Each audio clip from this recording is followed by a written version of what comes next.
ဒီကဘလို့ရာမျိုးခေါ်တာလဲဆိုတော့ဗျာဒါမျိုးရာလေးပဲဖြစ်ပါတယ်ဗျာကဲအားလုံးပဲစင်ပြေကြပါသည်သူမို့ဒါမှမဟုတ်အသုံးပြုပြီးတော့ဤပြုတ်ကိုဖောက်မယ်ဆိုရင်ဒီလိုဖောက်ဝန်လင်းချက်ထဲမှာဆိုရင်စာပိုင်ဒီကတစ်ကနေ6တီရှိရကွာတစ်ကနေ6တီကကျွန်တော်တို့အနေနဲ့ကပတ်တန်နဲ့ဖောက်အောင်မှာပဲဖြစ်ပါတယ်ဗျာဒါတော့ဂိမ်းကောက်ရဲ့စာပိုင်ဒီကဗျာ1နဲ့စားတယ်ဆိုရင်တော့ဗျာ1ရဲ့ပတ်တန်ကတော့ဗျာ683နေပဲဖြစ်ပါတယ်ဗျာစာပိုင်ဒီ2နဲ့စားမယ်ဆိုရင်တော့ဗျာစာပိုင်2ရဲ့ပတ်တန်ကတော့ဗျာ9365ပဲဖြစ်ပါတယ်ဗျာဒီလိုစာပိုင်ဒီအသီးသီးဖောက်သွားမှာပဲဖြစ်ပါတယ်ဗျာစာပိုင်ဒီကဘလို့ရာမျိုးခေါ်တာလဲဆိုတော့ဗျာဒါမျိုးရာလေးပဲဖြစ်ပါတယ်ဗျာကဲအားလုံးပဲစင်ပြေကြပါသည်သူမို့တချို့တော့ကောင်းလေးတွေကလေကောင်းမလေးတွေကျွမ်းကျင်တဲ့လေအခုကောင်းမလေးခန်းထဲမှာဟာယောလက်ကိုအားပေးပါဦးဘာအားပေးရမှာလက်ထဲမှာလည်းဘာမှမရှိဘူးဘာရောင်းလို့လဲဗျာကျမနဲ့သမီးလေစားတော့မရဘူးရှားဟာတော့ရောင်းကြည့်ပါအောင်လူလည်းရကမဲသေးနေတာပဲကိုကြီးကလည်းမစိုးနဲ့ကွာကျမ34 24 38လှပရက်မြင့်9ပြီရှောက်哎呦我的妈！ဒီမဲ့ဒီနာပြုတ်လေးလို့လေရင်မီးစုံနဲ့ပြုတ်စုကောင်းတယ်ကိုရဲ့ဒါဆို1 night ဘယ်လောက်လဲဘယ်မှမရှိဘူးက390တဲ့အေးဖေ390မများဘူးလားတော်ပြီအားမပေးတော့ဘူးကိုကလည်းစီအတိရမဟုတ်ပါဘူးကျမစကေးကအလောက်နဲ့တန်နေလေ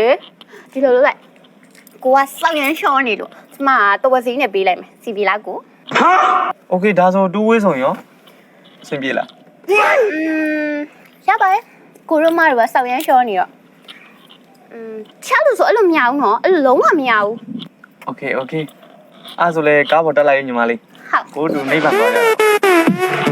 ဒေါသကိုထိန်းနေရင်ကငွေနဲ့ပေါက်ပြီးပါလာစော်ကားနေလို့နားမလဲတဲ့လူဖီကိုခေါ်ပြီးပြန်ထွက်လာခဲ့ရပါတယ်လူဖီနဲ့ဆိုရိုရဲ့ဘောင်နီပိုစတာအသစ်တွေကဂျာယာဒေတာဘက်ကိုမရောက်သေးတာကြောင့်တော်ရိုးအထုပ်ရဲ့ဘောင်နီအဟောင်း30မီလီယံကိုကြည့်ပြီး55မီလီယံနဲ့သူတို့ခေါင်းဆောင်ဘယ်လာမီလောက်အစ်စ်မရှိရဲ့ခြားတိုက်လေးလို့ထင်သွားကြပါတယ်နာမီကတော့လုံးဝမကျေနပ်တဲ့အကြောင်းဘားဆိုင်မှာပေါက်ပေါက်ဖောက်နေလို့ဆန်ရှင်လဲဒီလိုဒူးစရိုက်လောကသားတွေများတဲ့မျိုးကနေ၄ရက်နေလို့လော့ပို့စ်မှာတန်လိုက်စုပြီးထွက်သွားတာကအကောင်းဆုံးဖြစ်တဲ့အကြောင်းအကြံပေးနေတော့လူဖီနဲ့သူ့ဘေးနားကလူထူးဆန်းကဒီဆိုင်ကမဟုတ်ဟာအရသာဆိုးလုံးနဲ့ကောင်းလုံးနဲ့ဒိုင်လူပြောမိသွားကြပါတယ်တောက်စရာကြပြန်တော့လေလူဖီကကောင်းတယ်ထို့သူကစိုးရည်နဲ့စန့်ကျင်မဲ့ဖြစ်နေကြလို့နှစ်ယောက်သားတောက်စရာခွက်50မုံ50ခု52ခွက်မုံ53ခုနဲ့ခွက်60မုံ80ကနေ100အထိပတ်စံမရှိပဲပြိုင်မှန်နေကြတဲ့အတွက်တင်းမောမပေါင်ရခင်နာမီလဲဝင်ထားလိုက်ရပါတယ်အဲ့အခါကျမှလူဖီပင်လယ်ဓမြမှန်လဲတီးရောစူကြီးဘလောက်ထုတ်ထားလဲလို့မေးလိုက်တော့ဘောင်ဒီအစ်အကြောင်းမသိသေးတဲ့လူဖီလဲတန်30လို့ဖြေလိုက်ပြီးမြဲအကောင်သေးသေးငချွတ်လေးအတွက်အဲ့လောက်တောင်ထုတ်ထားတယ်ဆိုတာမဖြစ်နိုင်တဲ့အကြောင်းပြောရင်ထပ်ပြီးရန်ဖြစ်နေလို့ဆန်ရှင်လဲမှားလဲမှုန်ပေးပြီးထွက်သွားဖို့တောင်းဆိုလိုက်ရပါတယ်လူစိမ်းကထွက်သွားတော့ဆိုင်ဝါမှာဘယ်လမီကိုတတိထားမိလိုက်ပြီးဝင်ချင်းမှလည်းစူကြီးတန်30ထုတ်ထားတဲ့ကောက်ရုံအုပ်ထုပ်လူဖီဆိုတာမင်းလားလို့မင်းရင်ဘေးနားဝင်ထိုင်လိုက်တဲ့အချိန်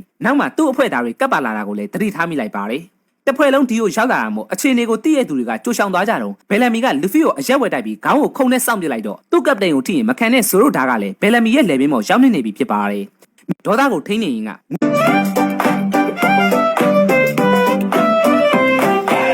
မေချိုင်းမေတလေအတီးပြောတာပါကွယ်ခက်တဲ့တလေမြတ်ချေဘယ်သူများချာကဖြစ်တယ်ပြောပါခင်လေးရဲ့ခင်မနာရီကွယ်မြတ်တာရဲ့ပခါရဲ့သစ္စာခလတ်တွေချင်နာရီကွယ်မြတ်တာရဲ့ပခါရဲ့သစ္စာခလတ်တွေပြောပြခဲ့လို့ယုံကြည်ချစ်စေတဲ့နဲ့ချစ်စေတဲ့နဲ့မောင်ကိုချစ်ရင်ပြောပါလားကွယ်လိမ့်ပွေလိမ့်ရှက်တဲ့လူများကြီးပေါ့ကွယ်ပြောခင်ကိုချစ်ပါပဲနဲ့ရောအောင်ဒါဘီဘောဆိုရလားလုပ်တဲ့နည်းနည်းလုပ်ပြပါလားဟုတ်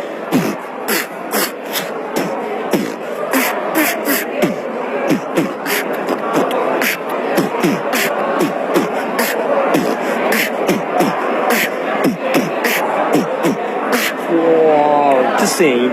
ကြားပြပြောလို့တာဘယ်လောက်ရှိပြီလဲဟွာဗလဲ2လနဲ့8လရှိ2လလောက်လောက်ရှိပြီနော်ဖြစ်စင်နော်ဖြစ်စင်ဒါဘီဘောဆိုရလားတခုပြောပြမယ်နော်ဖွေးပုတ်သုံးကြရလားဖွေးပုတ်သုံးတဲ့လူလေ